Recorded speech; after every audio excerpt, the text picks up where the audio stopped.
Ahora acompáñame a Mateo capítulo 18, versículo 21.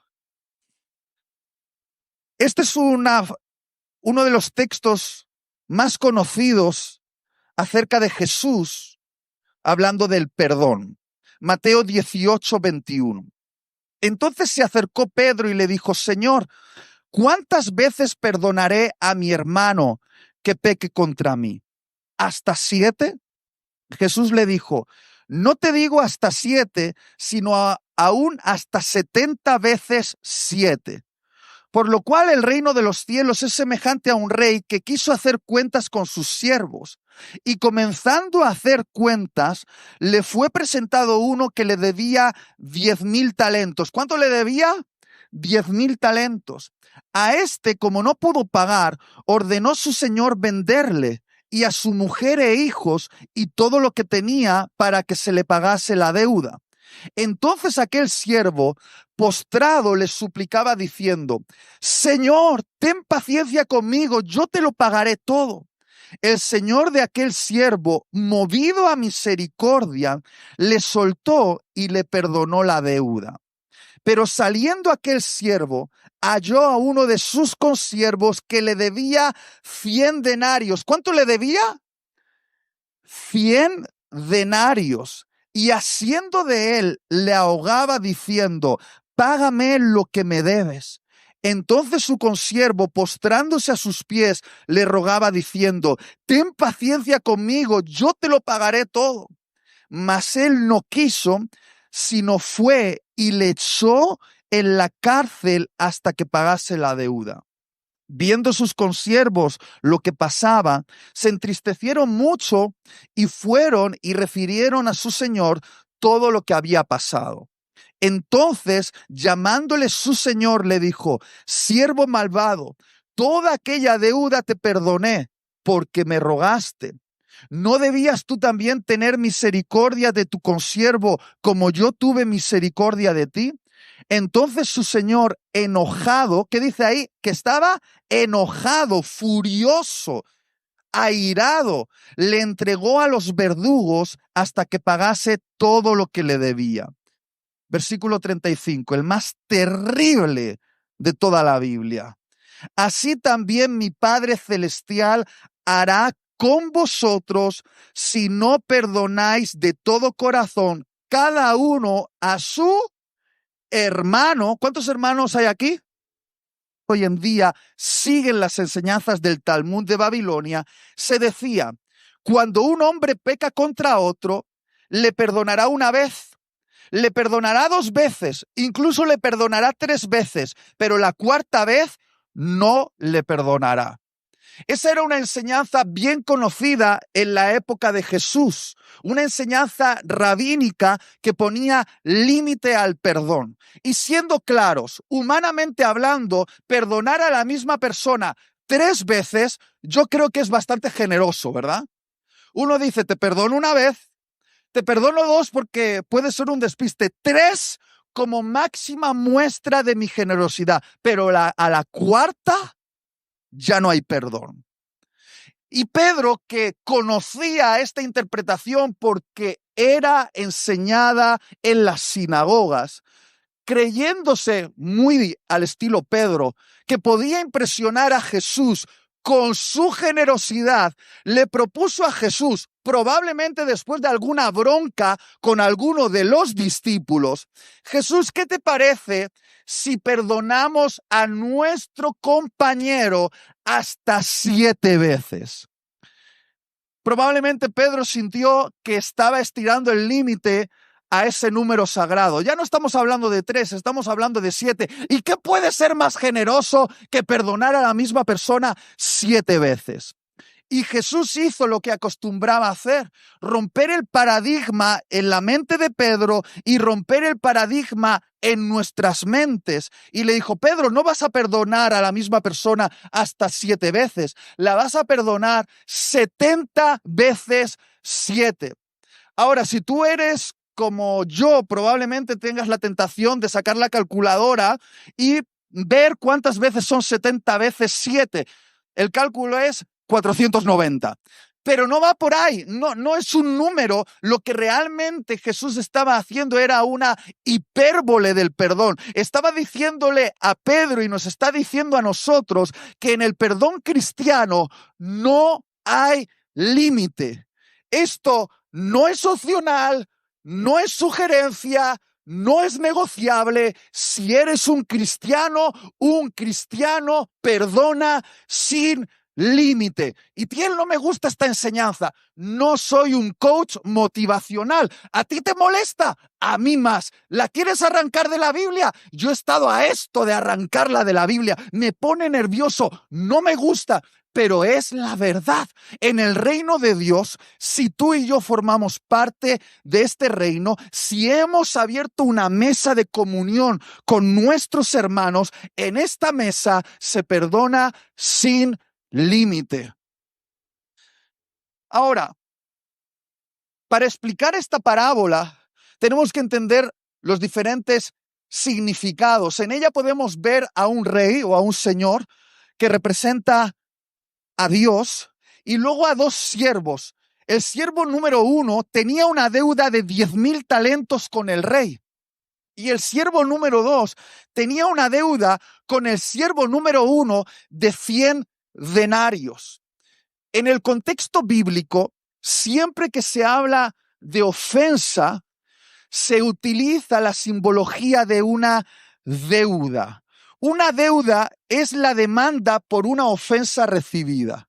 Déjame explicarlo así.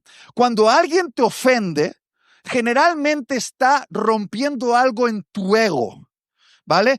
Te hiere, te falla, te traiciona, daña algo dentro de tu ego y tu ego percibe la necesidad de que esa persona pague por lo que ha roto. Eso que ha roto puede ser lo que nosotros llamamos nuestro honor personal. Ha roto mi honor personal. No me ha tratado como yo merecía. No me ha dado lo que yo esperaba. Eso que se rompe, nuestro ego percibe que está en deuda. Esa persona te debe algo. Entonces dejas una demanda abierta. La ofensa en tu corazón es una demanda abierta, esperando que la persona que te ofendió te pague lo que te debe.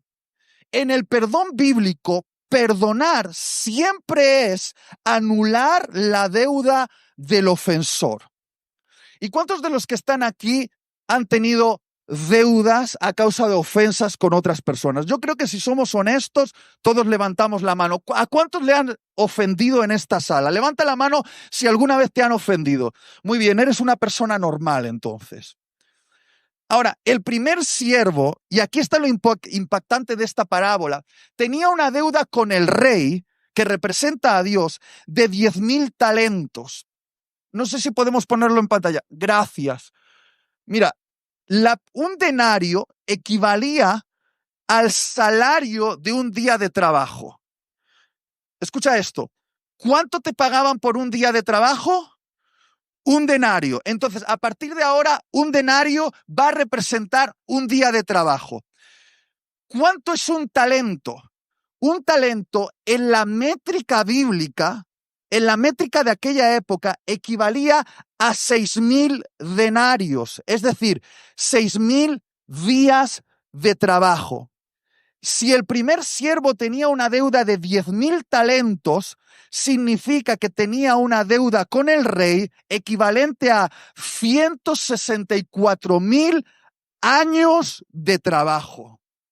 ¿Cuántos? 164,000 años de trabajo. ¿Estos 64,000 años de trabajo?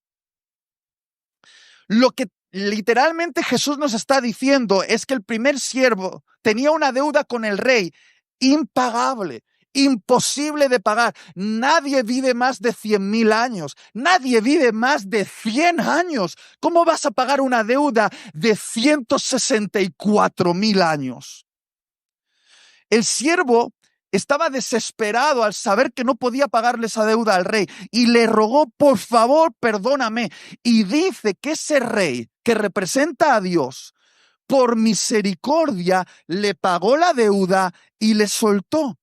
¿Qué representan esos 10,000 talentos? Representan la deuda que todos nosotros en esta sala tenemos con Dios.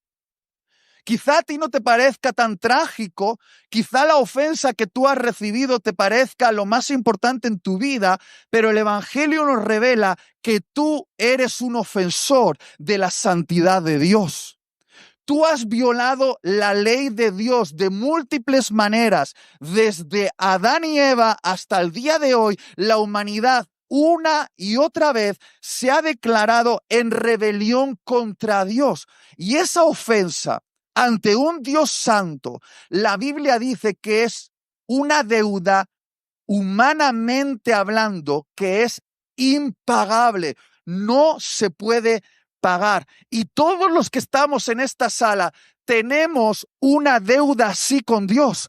Todos. Incluso ese bebecito, Mateo, que acaba de nacer, él tiene una deuda impagable con Dios, porque tiene la marca de sus ancestros, Adán y Eva. No, pero este bebé no ha pecado. Tiene una naturaleza caída hasta que no sea regenerado. La Biblia dice que él está en un estado de ofensa contra Dios. Es fuerte, te molesta. A mí también me molesta, pero es la revelación del Evangelio. Tenemos una deuda con Dios que ninguno aquí podíamos pagar. Le ofendimos. Y sin embargo, por amor, la Biblia dice que es por misericordia. ¿Qué quiere decir la palabra misericordia? Misericordia quiere decir no dar a alguien lo que ese alguien se merece. No castigar a alguien como esa persona merecería ser castigado. Nuestro Dios es tan lleno de misericordia que aunque todos nosotros merecíamos ser castigados en la cárcel eterna, Él decidió perdonarnos y nos liberó de la deuda. Ahora, cuando este siervo, perdonado de una deuda impagable, sale del palacio real, no estamos hablando de un año después, ni siquiera de un mes después, estamos hablando de unas horas después. Se olvidó tan rápido de la misericordia recibida porque al encontrarse con un consiervo, es decir, con un hermano, con alguien de su círculo social que le debía 100 denarios, ponte de pie. Dice que lo agarró por el cuello y empezó a asirlo y a decirle: págame lo que me debes, págame lo que me debes. Y él rogaba de rodillas diciendo: dame tiempo y te lo pagaré. Y él dijo: no te doy tiempo, te meto en la cárcel. Ahora hay que ser, gracias, hay que ser, te perdono, ya veremos. Hay que ser poco inteligente para creer que alguien, si no te puede pagarte estando en libertad, mucho menos podrá pagarte estando en prisión.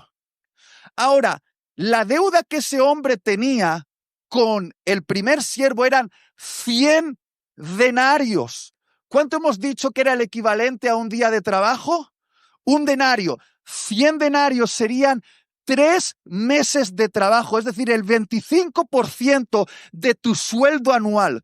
¿Cuántos creen que un 25% de tu sueldo anual es bastante dinero? ¿Cuánto gana de media una persona en España al año? ¿Cuánto se calcula? Con una deuda de 164,000 años, 3 meses es insignificante. Y el siervo que había sido tan perdonado se olvidó del perdón recibido y empezó a reclamarle a su consiervo que le pagase la deuda. Y no le perdonó, aunque le rogó. Dice que lo mete en la cárcel.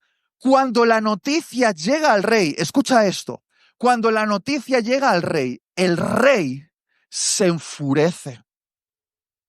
Se enfurece y dice: yo te había perdonado de una deuda imposible de pagar. Y tú que tenías una deuda, alguien tenía una deuda contigo de 3 meses, ¿tú no fuiste lo suficientemente misericordioso para perdonar? Dice que entonces el rey tomó a ese siervo malvado. Dice siervo malvado. Es decir, podemos ser siervos malvados. Y lo llevó a la cárcel y lo puso a merced de los verdugos. La palabra verdugo quiere decir torturadores, atormentadores en griego. Y termina con este texto horrible, horrible, que yo desearía que no estuviese ahí, pero está, versículo 35. Así también mi Padre Celestial hará con vosotros si no perdonáis de todo corazón cada uno a su hermano sus ofensas. Claro, yo he intentado descubrir por qué a Jesús, por qué al rey de esta parábola que representa a Dios, le puso tan furioso, que el siervo al que perdonó una deuda impagable no fuese capaz de perdonar. Hablando Jesús, es la deuda que él pagó por nosotros en la cruz. Y la pagó, era una deuda impagable, la pagó con el precio más alto que se puede pagar, que es la sangre de Jesús derramada en aquella cruz. Quiere decir que aunque tú recibiste perdón gratuito, no significa que el perdón es gratis, significa que en el perdón cristiano alguien paga en tu lugar.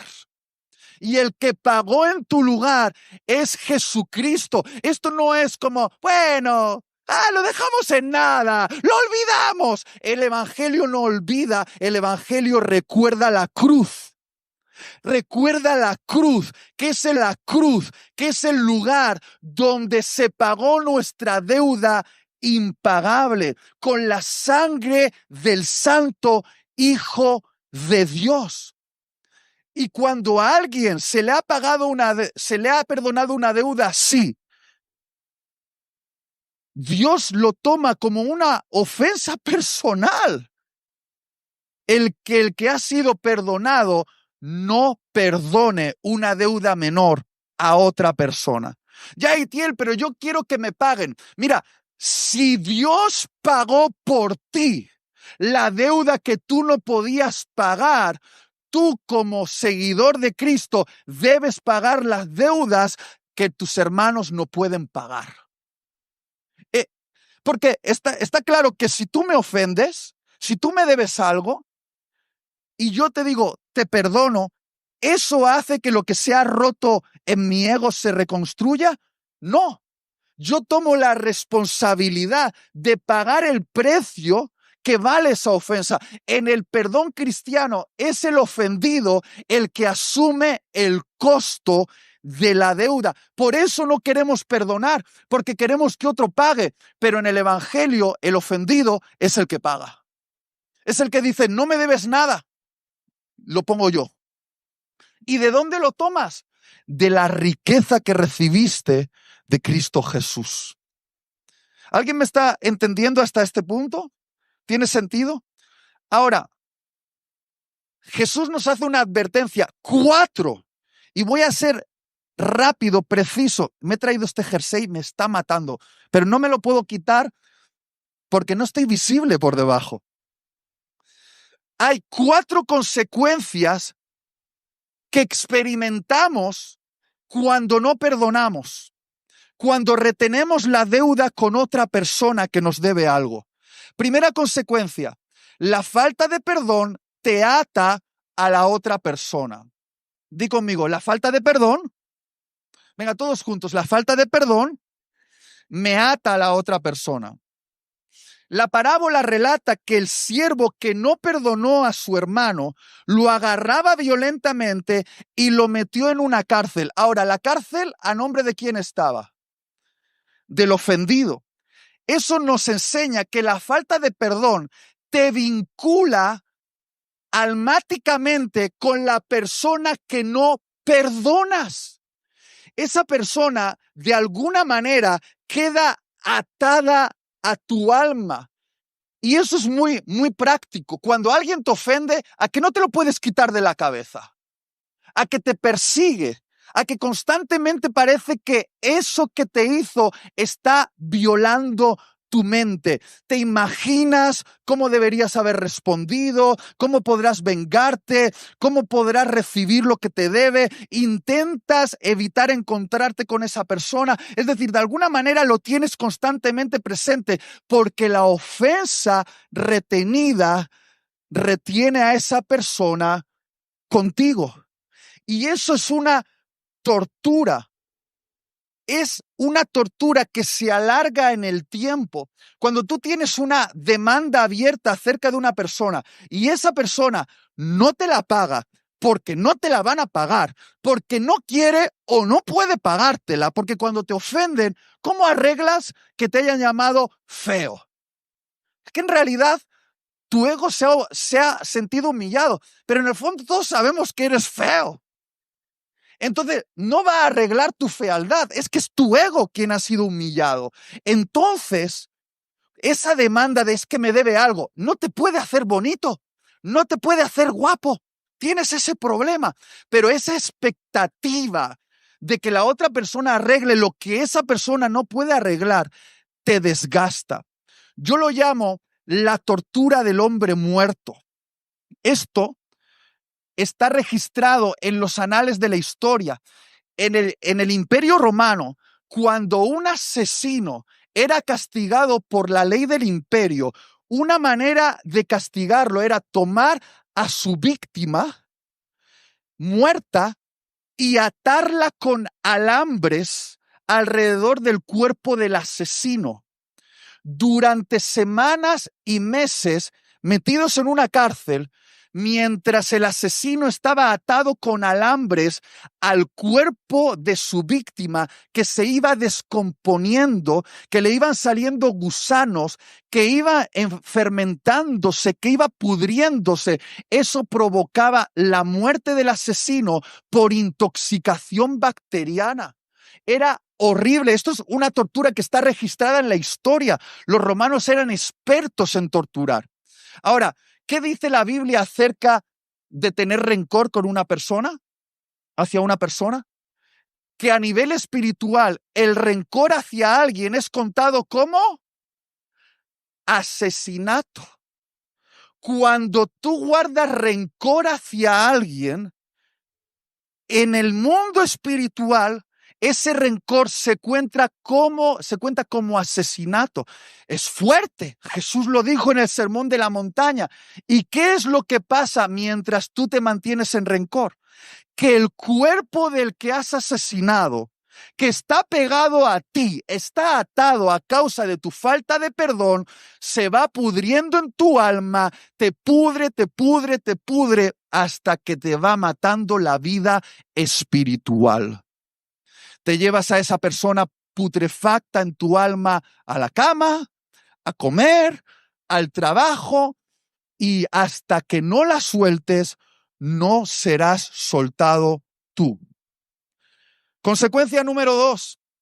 La segunda consecuencia de la falta de perdón es que la falta de perdón te retiene en una prisión. Di conmigo, la falta de perdón me retiene en una prisión. La parábola relata que el siervo que no perdonó fue sentenciado por el rey a una prisión. Algunos dicen, Itiel, es que siento como que mi vida no avanza, como si estuviese retenido. ¿Por qué no avanzo? ¿Por qué no recibo las bendiciones de Dios? ¿Por qué no crezco? ¿Por qué no escucho mejor a Dios? ¿Por qué no tengo más unción? ¿Por qué no de mí? En otras palabras, que nadie se ofenda conmigo. ¿Nosotros nos podemos ofender con Jesús? Sí. ¿Cuándo nos ofendemos con Jesús? Cuando Él no cumple nuestras expectativas. Por eso una iglesia que no conoce a Jesús se ofende con Jesús, porque como tú piensas que Jesús tiene que hacer algo que Él nunca te dijo que iba a hacer, cuando Él no cumple tu expectativa, te ofendes con Él, te escandalizas con Jesús. Pero la palabra escándalo no solo es ofensa, sino también es trampa o prisión. Es decir, literalmente cuando te ofendes, quedas encerrado en una prisión. Cuando no perdonas, quedas encerrado en una prisión. ¿Y qué pasa con alguien que está en una prisión? Está pausado en el tiempo. En una prisión tú no avanzas, tú no creas, tú no fructificas porque en una prisión solamente estás. ¿Qué es lo más horrible en una prisión? El aburrimiento. ¿Por qué? Porque solamente estás sin avance. Y esa prisión, la Biblia dice que se manifiesta al menos en 3 cosas. Que mientras que no perdonas, tus oraciones no son efectivas. Marcos 11, 25 al 26. Podéis leerlo en casa. Que mientras no perdonas, Dios no acepta tu adoración. Mateo 5, 23 al 24. Que mientras que tú no perdonas, quedas en oscuridad mental y pierdes el rumbo de tu vida. Primera de Juan 2, del 9 al 11. Fíjate lo que dice. Dios no responde a tus oraciones, Dios no acepta tu adoración y quedas en oscuridad y perdido en una prisión. Es decir, la ofensa es una prisión que tiene la cerradura por dentro. Tú no liberes la ofensa, tú no serás liberado. Número 3, son 4 y nos vamos todos para casa bien felices con este sermón tan motivacional. Número 3, tercera consecuencia, la falta de perdón te expone a los verdugos espirituales. Di conmigo, la falta de perdón me expone a los verdugos espirituales. La parábola relata que el rey no solo metió en la cárcel al que no perdonó la deuda, sino que lo puso a merced de los verdugos. Claro, yo soy muy curioso y he buscado qué significa la palabra verdugo. Verdugo en griego es atormentador, torturador. Torturador. No solo el rey nos deja en prisión, sino que le da derecho legal a los atormentadores espirituales para que nos atormenten. Y Tiel, qué mala onda de mensaje estás predicando. Tranquilo, porque tiene solución. Pero tienes que entender que cuando no perdonas, le das derecho legal a los demonios para atormentar tu vida. Y Tiel, pero soy cristiano y los demonios no me pueden atormentar. Mira, no has hecho pastoral en tu vida. Porque quien ha hecho pastoral sabe que hay personas que dan derecho legal a los demonios en su vida, aun siendo cristianos, y necesitan ser liberados. Y el exorcismo clave, siempre empezamos por ahí. Siempre que alguien me dice, me siento atormentado. ¿Cómo? No duermo por las noches, tengo enfermedades raras, estoy amargado por dentro, siento como que me estoy chupando, me estoy apagando, no siento la presencia de Dios. La primerísima pregunta que hago es, ¿tienes rencor contra alguien? Y siempre dicen, no, yo no. Digo, no, venga, vamos en serio. ¿Alguien te hizo algo y le estás guardando rencor? Y muchas veces hay una historia con papá y mamá, o con un líder, o con un vecino, o con una esposa, o con un esposo, que ahora son ex. Hay una ruptura y hay un rencor. Ese rencor es el espacio legal que los atormentadores espirituales tienen para atormentar tu vida. Y aunque Dios nos ama mucho, en el mundo espiritual todo funciona también por leyes y principios.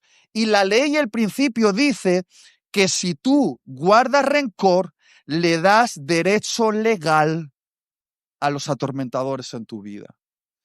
Alguien dijo que guardar rencor en tu corazón hacia alguien es como beber veneno y esperar que la otra persona muera. Os voy a decir algo del rencor. El rencor no le hace nada a la otra persona, solo te mata a ti. Solo te mata a ti. Cuarta consecuencia y última. La falta de perdón te enemista con Dios. Di conmigo, la falta de perdón me enemista con Dios. La parábola relata que el rey cuando vio que el siervo al que había perdonado tanto no perdonaba a su hermano, se enfadó. La palabra dice que se llenó de furia, de furia. Claro, Dios es amor, sí, pero su furia también es santa. Y él se enfureció con el que no perdonó. El rey de esta parábola se enfureció con aquel que, recibiendo tanto perdón, no perdonó. Y añadió esto, Mateo 6:15. Si no perdonas a los hombres sus ofensas, Dios tampoco te perdonará a ti tus ofensas. ¿Qué dice Mateo 6:15? Letras rojas, palabra de Jesús. No fue Pablo ni Pedro, que esos igual se podían equivocar. Jesús dijo, si tú no perdonas, el Padre no perdona. Si tú no perdonas, el Padre no perdona. Y yo realmente quiero ser honesto. Este versículo, yo pienso que durante mucho tiempo, que está mal. Que está mal. Digo, hay que corregir en la siguiente versión. Porque ¿algo puede resistir la gracia de Dios? Si el Evangelio nos dice que no hay pecado que pueda resistir la gracia de un Dios que murió por amor en aquella cruz. La sangre del Santo es la gracia que es capaz de convertir asesinos en hijos de Dios, violadores en hijos de Dios, ladrones en hijos de Dios. Yo no sé cuál es lo más oscuro de tu vida, pero la gracia de Dios puede con eso, puede con todo, pero parece ser que hay una excepción. Hay algo con lo que la gracia de Dios no puede. Porque es una decisión personal. Y Dios no vulnera tu libre albedrío.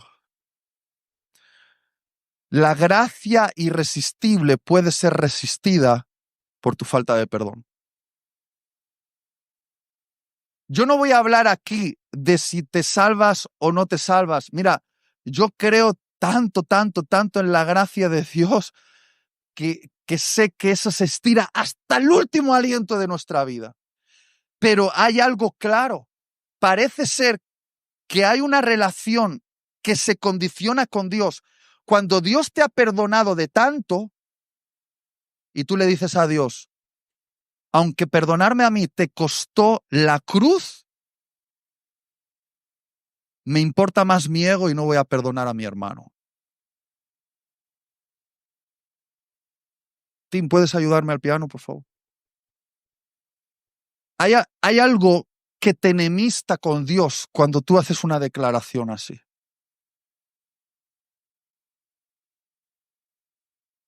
Si no perdonas, no puedes recibir todo el potencial del perdón de Dios. 4 consecuencias por la falta de perdón. Te ata a la otra persona. Y mientras está vinculada con tu alma, ese cadáver se va pudriendo y te va intoxicando a ti.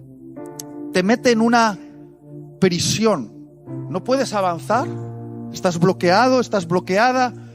Las promesas de Dios no te alcanzan. Número 3, estás por derecho legal a merced de los atormentadores espirituales. Los demonios tienen un espacio en tu vida para causarte ansiedad, noches en vela, enfermedades extrañas. Y número 4, si no perdonas, te enemistas con Dios. Y en este punto, que es una predicación maravillosa, gracias John por darme la oportunidad de predicar un sermón tan duro como este. Y es duro porque quien lo predica lo tiene que vivir. ¿Y sabes quién es el más orgulloso de esta sala? Que normalmente se percibe con un ego así y parece que todo el mundo le debe algo.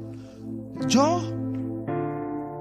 Pero también sé que siempre que me presento delante de esa cruz, todas mis expectativas de lo que tú me debes, de lo que me deberías hacer, o de lo que mi esposa me debe, lo que me debería hacer, o lo de que el pastor me debe o me debería hacer, quedan totalmente abrumadas por la revelación de que yo fui el mayor ofensor del universo contra el Dios Santo, que tenía una deuda impagable con Él, pero que me amó de tal manera que anuló mi deuda y me liberó de la prisión eterna para ser un hombre libre.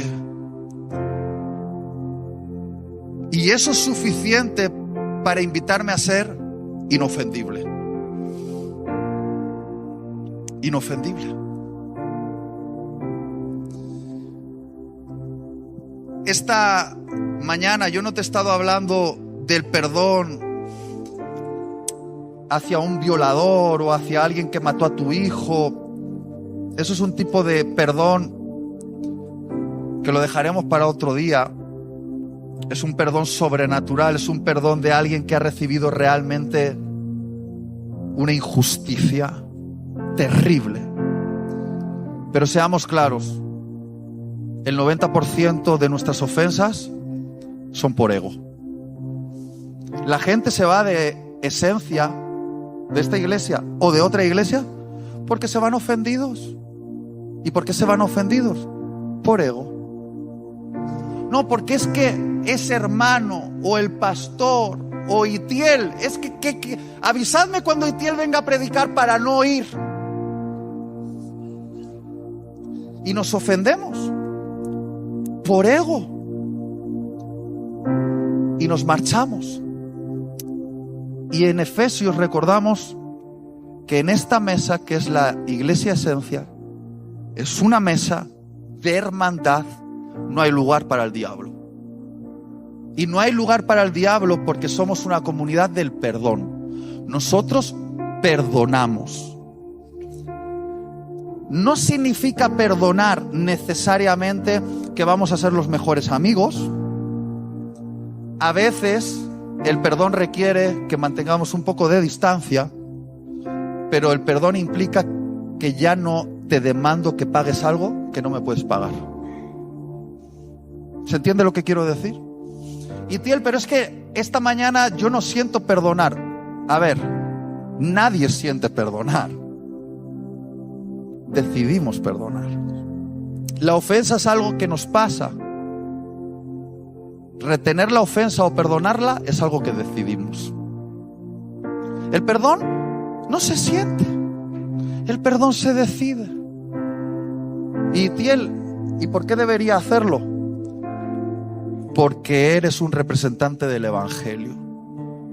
Y si no perdonamos, nuestra predicación del Evangelio es una mentira. ¿Es así? Y yo sé que este Evangelio es la verdad. Entonces, si es la verdad, puedo perdonar. Y si no sientes fuerza para perdonar, tranquilo, tranquila, el Espíritu Santo, que es el Espíritu de Cristo, está en ti para que puedas hacer lo que humanamente no podrías hacer. Me gustaría invitarte a ponerte de pie.